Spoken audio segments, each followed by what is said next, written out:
We need some kind of global loyalty and global identity.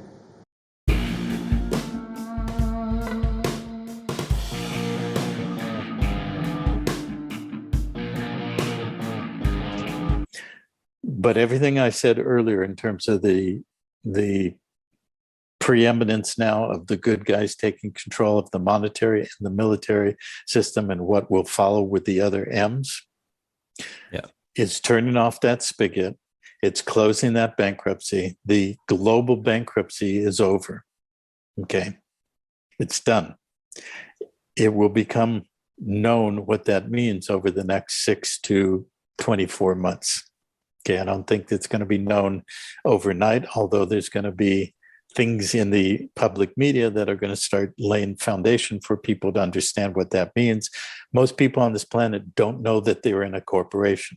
They think they're in a sovereign nation state or a country. They've been in one corporation. That corporation's been in bankruptcy for 80 years.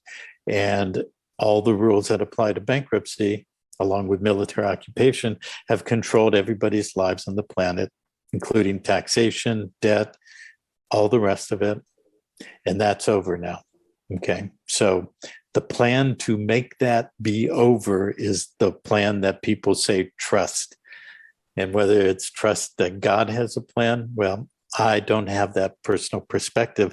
The plan has been developed by very diligent, responsible, hardworking, and sacrificing men and women over decades to put in place to achieve the result that we're now living in, that will become known very soon.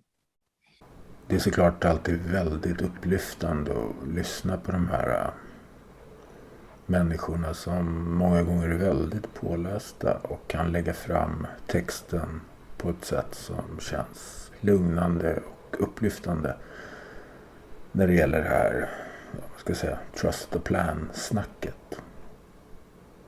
Så det är inte så att jag avfärdar det helt, absolut inte.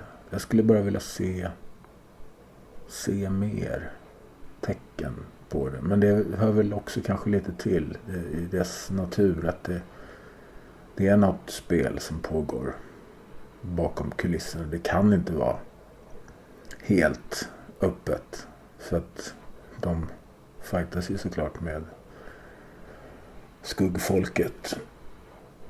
Så personligen så en del av mig, ja, en annan del, ja, tveksam. Men jag hoppas såklart. Måste alltid vara positiv. Slutändan. Så blir det så. Ja, man ska prata om lite mer positiva saker. Så för varje sånt här tyranniskt move som de gör när de flyttar fram sina positioner, då slungas ju några fler ner i kaninhålet för varje gång. Det väcker alltid folk varje gång de gör så. För det är fler som drabbas. Och fler som undrar och tycker det är konstigt. Och varför är det si och varför är det så? Och hur kan man skydda sig och så vidare. Och då börjar man undersöka. Så varje gång de gör det så väcker de folk. Så därför kan de inte gå för fort fram. Och det är det de inte har gjort under hela den här långa tiden. Men nu går det ju fort.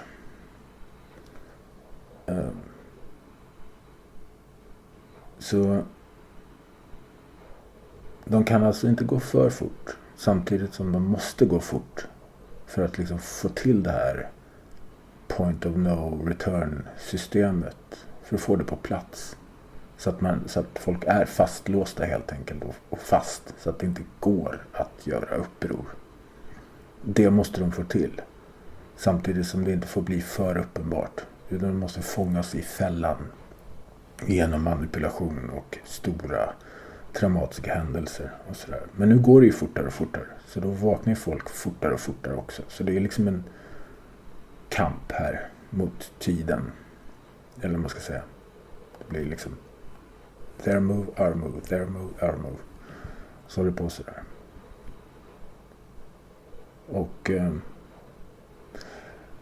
Samtidigt så går de inte för fort fram. Då kommer folk ändå vakna med tiden.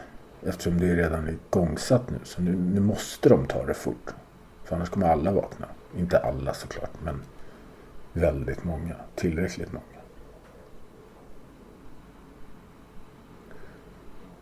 Och så. Men den här planen de har, den är ju väldigt mörk. Sorry? Will you call me? You mean telephone me? Yes. When? Now. But this isn't right here. This is why I wanted to have lunch. You just phone me? Now?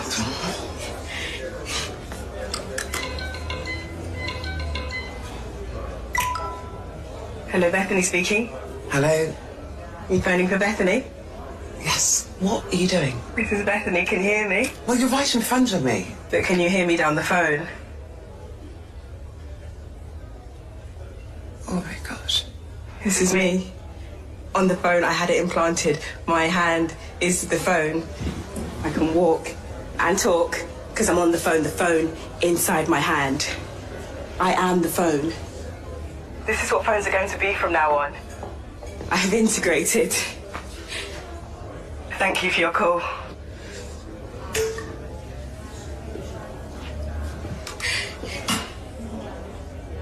Subdermal implants. They charge themselves with motion like a self-winding watch. And it's on the 22 network. I get signal across 95% of UK mainland, 98 by next year. When I phoned you, it was ringing. You were ringing. That's the speaker. So small. Okay, but when did you get this done? That course in Winchester, I had one finger done every night. I still need to use a handset to phone out. Look.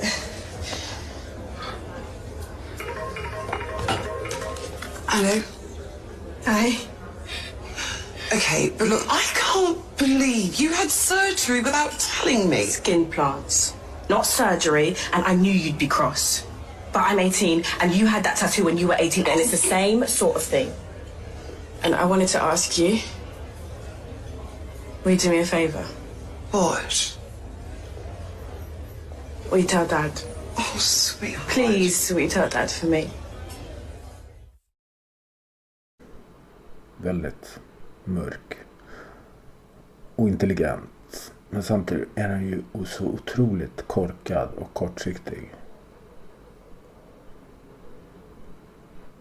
Ändå får de med sig högst smarta, intelligenta människor. Listiga figurer och högintelligenta, pålästa. The world at large, normalcy only returns when we've largely vaccinated the entire global population. And well, this won't be the last pandemic that we face. So we, we'll have to prepare for the next one. That, I'd say is, will get attention this time. We need some kind of global loyalty and global identity. But maybe the most important impact of the new technologies is that they will change the very meaning of humanity, and they will change the basic rules of the game of life. For 4 billion years, that's a very long time, 4 billion years, nothing fundamental changed in the basic rules of life. All of life for this immense period was subject to the laws of natural selection and of organic biochemistry.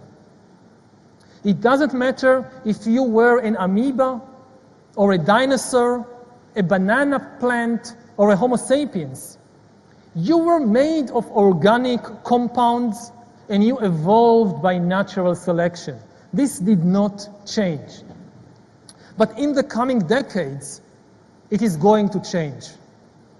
Science is about to replace natural selection with intelligent design as the chief motor of evolution. Science is about to replace, säger han, psykopatjäveln. Det är inte vetenskapen som håller på att göra någonting här. Det är du och dina jävla psykopatpolare.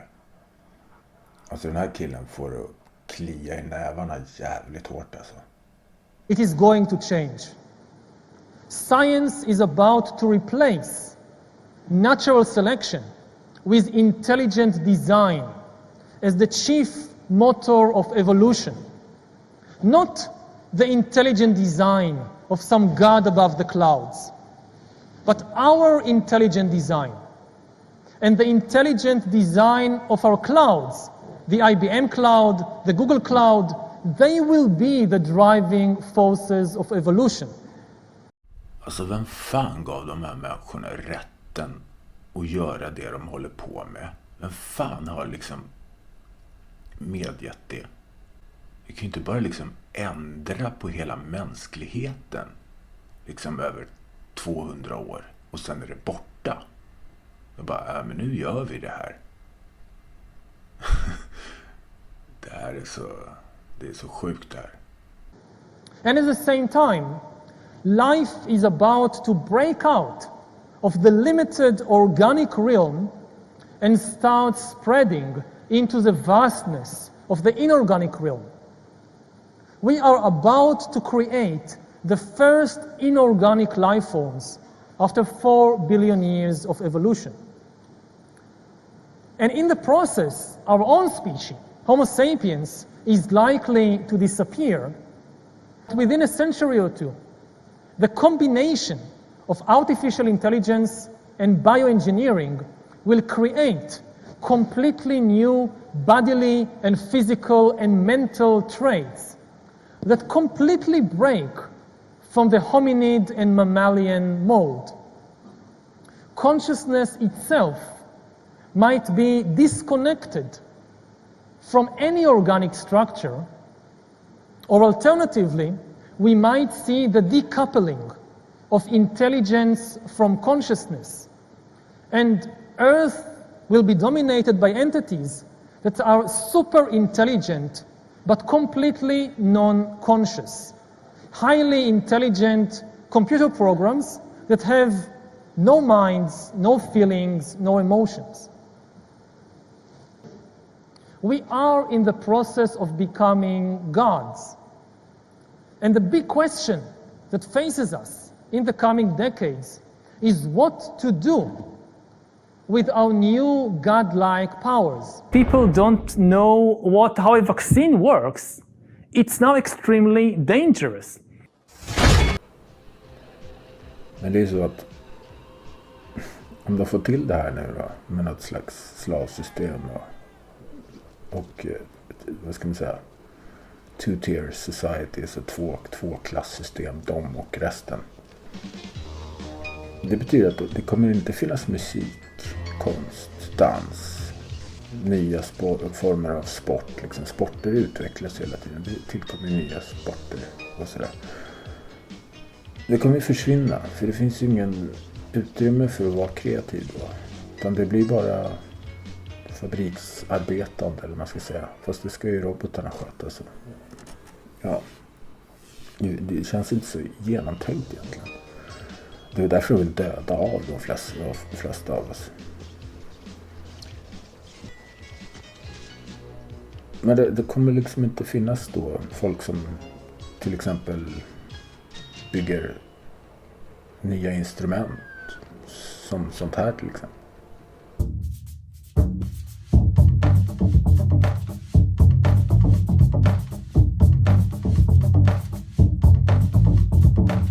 Eller det kommer inte finnas icke- eller nybörjarrappare som gör hemmagjord reklamfilm. Det kommer inte heller finnas. De delar in oss ut i varsitt fack och käkar popcorn när vi går attack. Mot oss själva fast det är de som sök.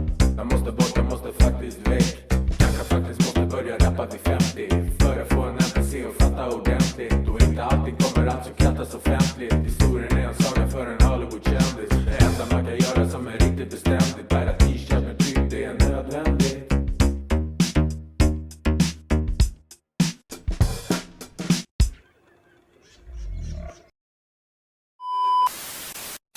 Och det här betyder att de kommer inte heller att drink eller Jag vet inte, det får man inte säga det.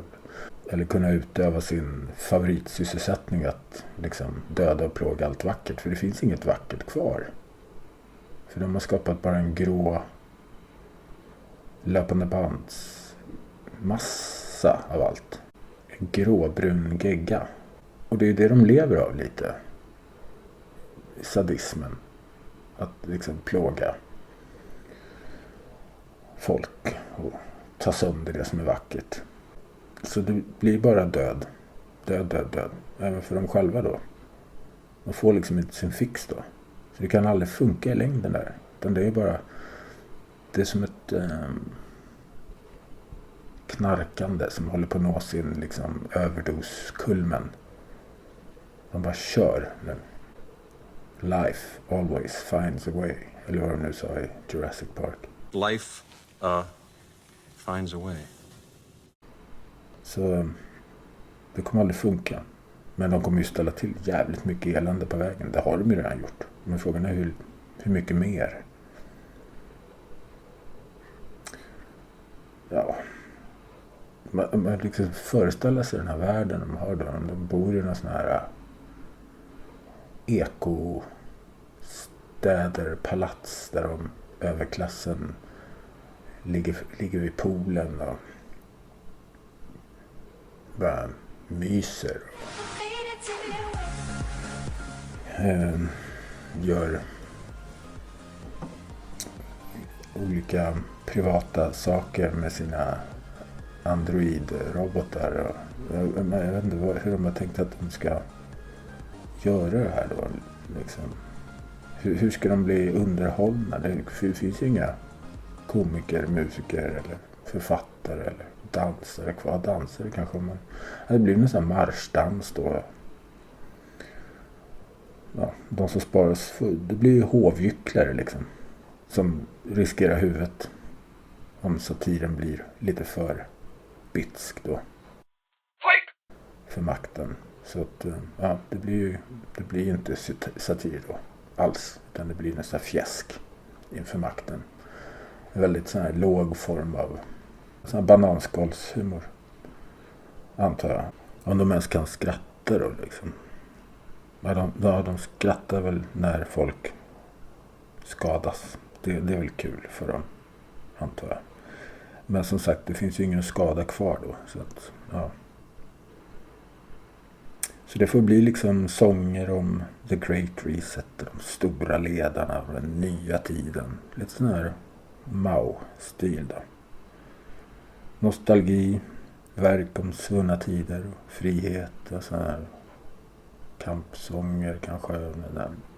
Nej, inget sånt. Nej. Ja, men de kanske ligger där på sina divaner då, så blir de matade med druvor i fred och harmoni mellan sig själva då, för att de tycker ungefär samma sak. Och på något sätt så har de slutat att gå igång på fulspel och manipulation och skvaller, byta bing-bong, lekar och intriger och sånt. Utan nu har de blivit fredliga och tar hand om jorden och tänker på atmosfären och sådär. Så då har de fått sitt och tar mänskligheten till nya höjder och nivåer. Och så vips en dag så får AI in för sig att nu är det de som är de useless eaters.